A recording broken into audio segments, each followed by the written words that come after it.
Hello everyone, this Pravidas from Tutomator. आप सभी का स्वागत है फिर से एक्साइटिंग वीडियो पे। सो बेसिकली आज का टॉपिक है उसमें हम लोग देखने वाले हैं कि किस तरह से हम लोग हेयर का जो डिटेलिंग होता है, लाइक ये सब जो हेयर है क्रोमा में, ये सब का हेयर का डिटेलिंग जो है हम लोग कैसे एक्सट्रैक्ट कर सकते हैं ना। सो बेसिकली ये जो है हम लोगों का 27 यानी हेयर डिटेलिंग ग्रीन स्क्रीन का जो है लेसन है। इसके पहले जो है मैंने और भी 26 लेसन्स दिए हैं। अगर आप लोगों ने वो नहीं देखा है तो ऊपर आई बटन पर लिंक आ रहा है, वहाँ जाकर ज़रूर देखिएगा।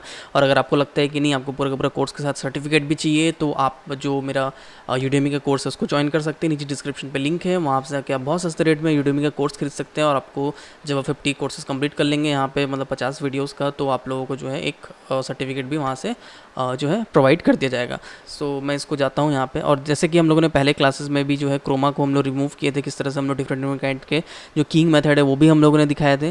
तो अब जो है हम लोग जाता हूँ मैं फिर से एक क्विक जो है मैं की लाइट को लेके इसको जो है रिमूव कर लेता हूँ। अगर आपने मेरे पिछले ट्यूटोरियल नहीं देखा है तो उसको भी जाके आप लोग देख लीजिए, क्योंकि वो भी बहुत इंपॉर्टेंट है। तो यहाँ पे मैं पूरा ग्रीन स्क्रीन का पूरा डिटेल में तो नहीं बता रहा हूँ, बट जो छोटा मोटा है वो मैं यहाँ पे दिखा देता हूँ आप लोगों को। तो यहाँ पे स्क्रीन मेट में जाएंगे हम लोग, यहाँ पे कर लेंगे इसको हार्ट कलर। ब्लैक को थोड़ा सा मैं बढ़ा देता हूँ, वाइट को मैं थोड़ा सा कम कर देता हूँ, लाइक दैट। और थोड़ा सा यहाँ से भी जो है, थोड़ा बहुत यहाँ से भी जो है इसको भी हम लोग हटाना है, तो कुछ ऐसा कर देता हूँ। तो यहाँ पे ऑलमोस्ट देखोगे दोस्तों जो है मेरा क्लीन हो चुका है। एक बार के लिए मैं यहाँ पे छोटा सा मास्क भी बना देता हूँ, क्योंकि इतना बड़ा मुझे एरिया की ज़रूरत नहीं है। और इस टाइप से कुछ एक कर लेता हूँ मैं। ठीक है, अब मैं एक बार के लिए प्ले करके दिखाता हूँ कि क्या हम लोग का रिजल्ट जो है वो आ रहा है। तो मैं इसको कर लेता हूँ। अच्छा, फर्स्ट ऑफ ऑल जो एक चीज़ जो हम लोग को देखना है कि मेरा जो कंपोजिशन है वो 4K है, तो राइट क्लिक करके कंपोजिशन सेटिंग में जाता हूँ मैं, और इसको जो है मैं 2K में कर लेता हूँ, मतलब 1920 1080 में कर लेता हूँ, ताकि थोड़ा सा स्मूथ जो है वो प्ले मुझे मिले। और इसको भी राइट क्लिक करके मैं कर लेता हूँ transform fit to comp. Okay, अब जो है फाइनली मेरे को यहाँ पे सही से मिल रहा है। तो दोस्तों मैं कहूँगा कि जो भी मेथड हम लोग यूज़ करने वाले हैं हेयर एक्सट्रैक्शन के लिए, तो जितना आपका हाई फुटेज रहेगा, मतलब जितना हाई रिजोल्यूशन रहेगा उतना अच्छा है मैं कहूँगा। और वैसे इस फुटेज को भी जो है मैं प्रोवाइड कर दे रहा हूँ डिस्क्रिप्शन में जाके, आप जो है इसको डाउनलोड भी कर सकते हो। तो आप लोगों को एक्स्ट्रा जो है डिटेलिंग का आनंद जो है वो आप लोग को मिल पाएगा, किस तरह से हम लोग इसको अच्छे डिटेल में निकाल सकते हैं। तो फर्स्ट ऑफ ऑल यहाँ पे देख लेते हैं हम लोग कि हम लोगों का सही है। तो यहाँ पे सही है, ओके है ना। अब मैं जाता हूँ यहाँ पे अल्फ़ा, तो मैंने चेक कर लिया, ठीक है, अल्फ़ा पे कहीं भी दिक्कत नहीं है। अब मैं जाता हूँ वापस RGB में। तो RGB में जब मैं जाऊँगा तो दोस्तों देखोगे कि यहाँ से थोड़ा थोड़ा डिटेलिंग जो था हेयर का वो सारा का सारा जा चुका है, ठीक है। बट ये सब डिटेलिंग अगर हम लोगों का रहेगा तो हम लोगों का जो है और भी अच्छा जो है रिजल्ट हम लोगों को देखने को मिलेगा। तो इस टाइप से जो हेयर्स की होती है, अगर हम लोगों को कहीं पे बॉडी में आते हैं तो दोस्तों हम लोग उसको रोटो करके तो निकाल सकते हैं, बट हेयर को रोटो करना थोड़ा सा जो है डिफिकल्ट हो जाता है। जो इंडस्ट्री में काम कर दोस्तों वो लोग तो हेयर रोटो करते ही हैं, बट फिर भी अगर आप लोगों को घर में करना है तो उतना आप लोगों के पास रिसोर्सेज नहीं होते, लोग नहीं है कि आपको एक हेयर जो है कि पकड़ पकड़ के आप लोग जो है उसमें रोटोस्कोप करें। तो उसके लिए भी बहुत अच्छा मेथड है मेरे पास। मैं डुप्लीकेट करता हूँ इस लेयर को, और कंट्रोल डी जो है वो शॉर्टकट है डुप्लीकेट का। जैसे आप डुप्लीकेट करेंगे लेयर, यहाँ पे जो है ये डुप्लीकेट होकर ऊपर जो है लेयर में आ जाएगा। और कभी कभी थोड़ा सा जो है हैवी होता है क्योंकि कीलाइट लगा हुआ है। तो ऊपर वाले लेयर में से हम लोगों को सारे इफेक्ट जो है इसके डिलीट मार देना है, कीलाइट डिलीट मार देना है। और आप लोगों को जो है इतना बड़ा एरिया नहीं चाहिए, आप लोगों को सिर्फ जो सिर का एरिया है उतना आपको चाहिए, लाइक इतना सा। और इसको इस तरह से ऐसा कर लो, ठीक है, क्योंकि इतना ही जगह मुझे चाहिए, है ना। अब क्या है दोस्तों, अब हम लोग जो है थोड़ा सा एक नया मेथड हम लोग यूज़ करने वाले हैं। थोड़ा सा मैं और इसको और कम कर लेता हूँ, क्योंकि जितना दोस्तों आप लोग कम उसको दोगे उतना ही अच्छा ये प्रोसेस कर पाएगा। बहुत ज़्यादा एरिया आप लोग दोगे तो उसका प्रोसेस करने में उतना ज़्यादा ये वक्त लगाएगा, है ना। तो देखो आप लोग यहाँ पे देख पा रहे हो कि मेरे पास सिर्फ इतना ही एरिया है, मुझे सिर्फ इतना एरिया का ही जो है हेयर को निकालना है। तो इसको मैं जितना छोटा दूंगा कंप्यूटर को उतना जल्दी वो प्रोसेस कर पाएगा, ठीक है। तो यहाँ पे एक बार देख लेंगे, हाँ सही है ना, थोड़ा बहुत ऊपर नीचे है बट ओके चलेगा, है ना। अब मुझे इसका जो है हेयर लुक को निकालना है, तो मुझे क्या करना पड़ेगा, यहाँ पे जाके क्लिक करना है, यानी जो भी मेरा यहाँ पे जो लेयर है ऊपर वाला उसको डबल क्लिक करूँगा। और जैसे डबल क्लिक करूँगा यहाँ पे दोस्तों कि मैं लेयर पैनल पे आ गया, आप लोग देख पाओगे यहाँ पे अलग अलग है, कंपोजिशन, फुटेज और लेयर। तो 3 यहाँ पे है, उसको मैं साइड कर लेता हूँ हिसाब से। हाँ, अब जो है यहाँ पे दोस्तों एक नया टूल हम लोग यूज़ करने वाले हैं, दैट्स कॉल रोटो पेंट ब्रश। और उसके साथ साथ हम लोग रिफाइन एज टूल भी यूज़ करेंगे। अगर आपने फोटोशॉप देखा होगा ट्यूटोरियल मेरे, तो वहाँ पे हम लोगों ने रिफाइन एज टूल जो है उसको भी हम लोगों ने दिखाया था किस तरह से रिफाइन एज टूल को यूज़ करके हम लोग हेयर्स का एक्सट्रैक्शन जो है वो उसको कर सकते हैं।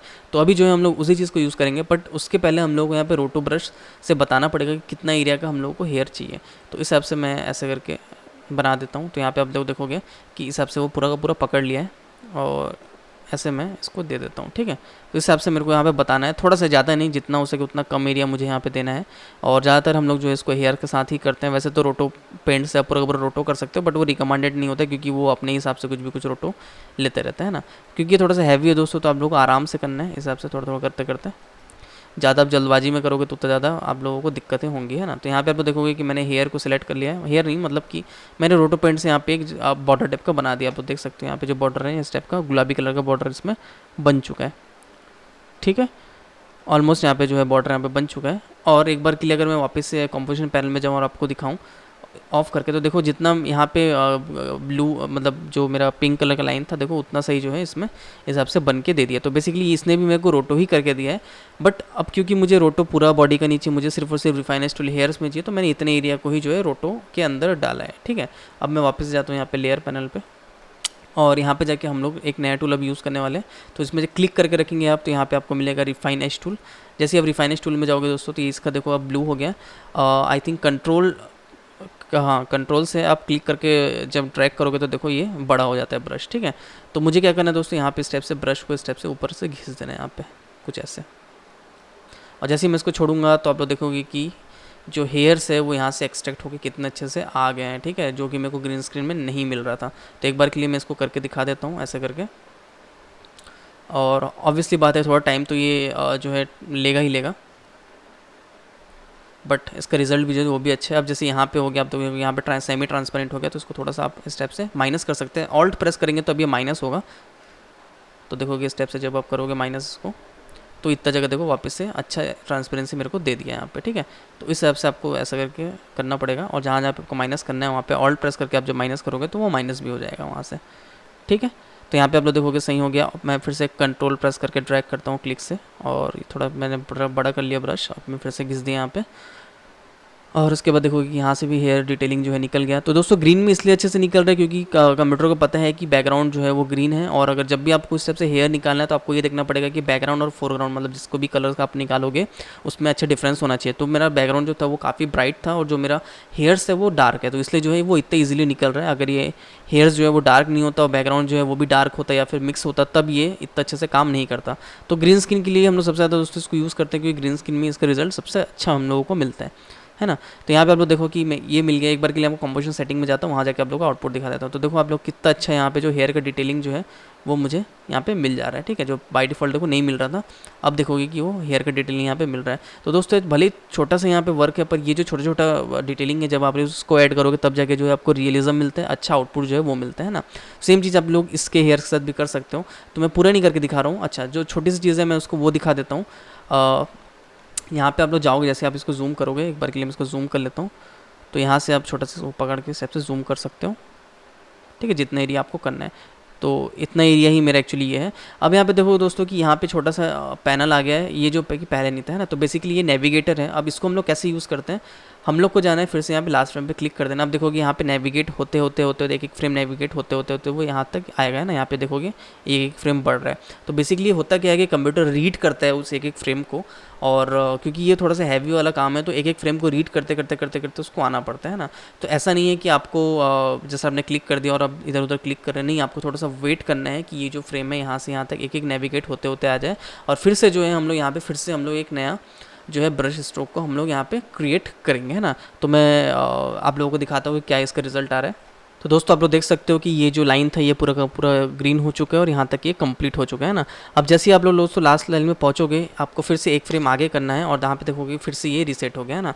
तो सेम चीज़ आपको फिर से करना है, यहाँ पे रोटो ब्रश को पेंट को फिर से यहाँ पे स्टेप से रोटो करने के बाद फिर से आपको जो है इस पर लग जाना है ना। अब आप सोचेंगे कि मैंने यहाँ पे कर दिया था तो यहाँ पे क्यों हो गया, फिर से क्यों कर रहा हूँ, है ना। तो दोस्तों होता ये है कि आपके रैम के हिसाब से डिपेंड करता है कि ये कितना दूर तक जाएगा, है ना। कभी कभी क्या होता है कि ये आधे तक क्या आएगा और आधे तक क्या आने के बाद फिर से यहाँ तक का पूरा वो फ्लश कर देगा यहाँ का पूरा कैश और फिर यहाँ से स्टार्ट करेगा। तो इससे क्या होता है दोस्तों, रेंडर टाइम ऑटोमेटिकली बढ़ जाता है। तो हम लोग जो रिकमेंड क्या करते हैं कि आप लोग हमेशा मतलब एक एक स्टेज में करो। जैसे यहाँ तक कि आपका कंप्लीट हो गया तो फिर नेक्स्ट स्टेज में जब आप जाओ तो फिर से आप उसको रोटो पेंट कर लो, है ना। या फिर अगर आपको लगता है कि नहीं मुझे रोटो पेंट फिर से नहीं करना है, वो प्रोसेस को फिर से मुझे नहीं करना है, तो आप सिंपल से जो है ये कर सकते हो कि ये जो है यहाँ पे क्लिक करके उसको स्टेप से पूरा खींच भी सकते हो, ठीक है। तो ये ऑटोमेटिक जैसे ही आप लास्ट फ्रेम पे फिर से क्लिक करोगे तो ये वापस से जो है नेविगेट होना चालू होगा और फिर से ये पूरा का पूरा कैशे ले लेगा, है ना। तो दोस्तों ये डिफरेंस है, इससे ज़्यादा और इसमें कुछ नहीं है। आपको जैसे मैंने आपको बताया कि सिर्फ आपको ऊपर एक लेयर, नया लेयर लेना है और नया लेयर में लेने के बाद उसको यहाँ रोटो पेंट के ज़रिए इसको पुट अप कर देना है, ठीक है। That's it. इसमें दोस्तों इतना ही है। अगर आपको हेयर करना है, निकालना है, तो उसके लिए यही तरीका जो मैंने आपको बताया, यही तरीका यूज़ होता है। इससे ज़्यादा और कोई दूसरा तरीका है नहीं हेयर निकालने का। तो दोस्तों आपके वाला वीडियो मेरा कैसा लगा मुझे कमेंट बॉक्स में जाकर ज़रूर बताइएगा, और अगर वीडियो सच में बहुत अच्छा लगा हो तो प्लीज़ मेरी वीडियो को लाइक करने के बाद अपने दोस्तों का शेयर ज़रूर कर दीजिएगा। अगर आप मुझे सच में सपोर्ट करना चाहते हैं तो प्लीज़ मेरे चैनल को सब्सक्राइब करने के बाद बेल आइकन दबा दीजिए। अगर आपको किसी भी एनिमेशन या VFX के रिलेटेड सॉफ्टवेयर पे पेड ट्यूटोरियल चाहिए तो आप मुझे डिस्क्रिप्शन दिए मेल ID पे कॉन्टैक्ट कर सकते हैं। तब तक के लिए दिस प्रविदास साइनिंग ऑफ।